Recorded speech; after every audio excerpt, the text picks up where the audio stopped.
Сәлем, каналыма қош келдіңіздер. Бүгін осындай керемет пирог кексті бірге жасайық. Бізге керек заттар. Ең біріншіден құрғақ заттарымызды біріктірейік. Разрыхлителімізді ұнға қосып, електен өткіземіз. Пирогымыздың құпия ингредиенті ол құрғақ сүт. Оны да електен жақсылап өткізейік.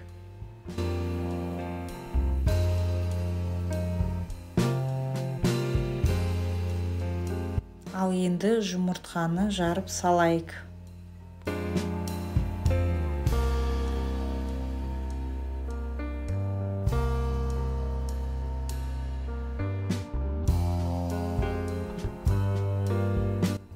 Жұмыртқаның үстіне қантты қосамыз.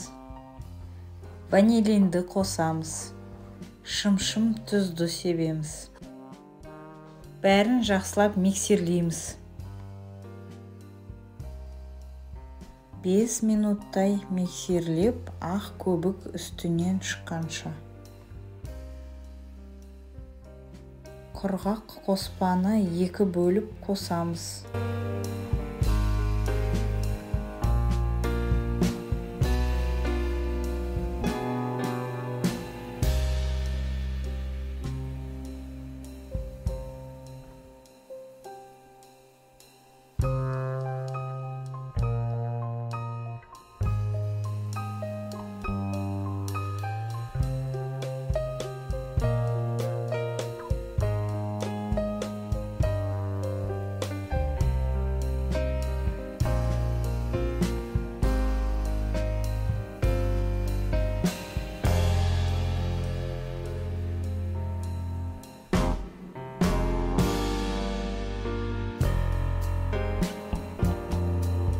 Видеода көріп тұрғаныңыздай осындай сұйықтықта болады.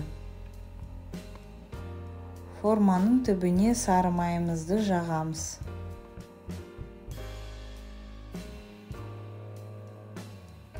Бұл жерде ерекше дәмі болсын деп мен қарақат вареньясын қостым.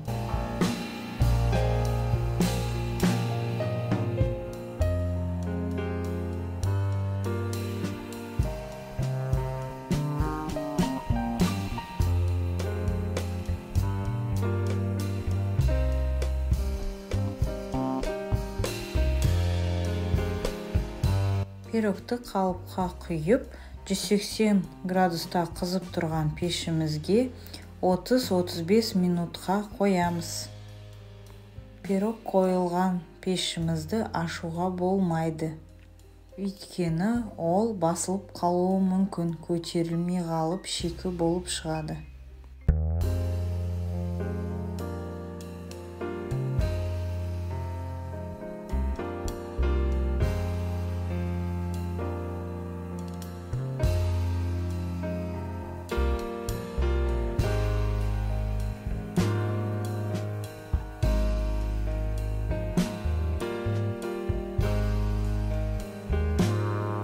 Дайын пирогымызды шанышқымен тексеріп аламыз. Шанышқымыз құрғақ болып шығу керек. Пирог әбден пісіп шықты, енді оның суығанын күтейік. Қараңыздар, қандай кексті пирог шықты. Өте әдемі, өте тәтті болып шығады. Кексті пирогымызды әсемдету үшін оған сахарная пудра үстінен сеуіп шықтым.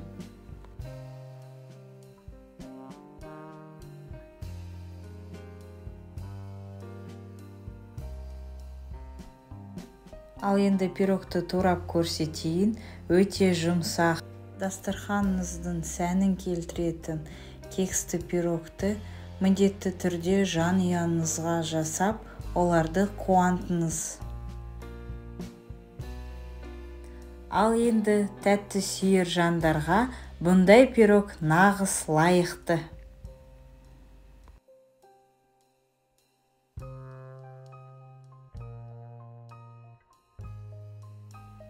Сізге рецепт ұнаса, лайк басып, комментария жазып, каналыма тіркеліп қойыңыз. Қазақ каналын бірге дамытайық.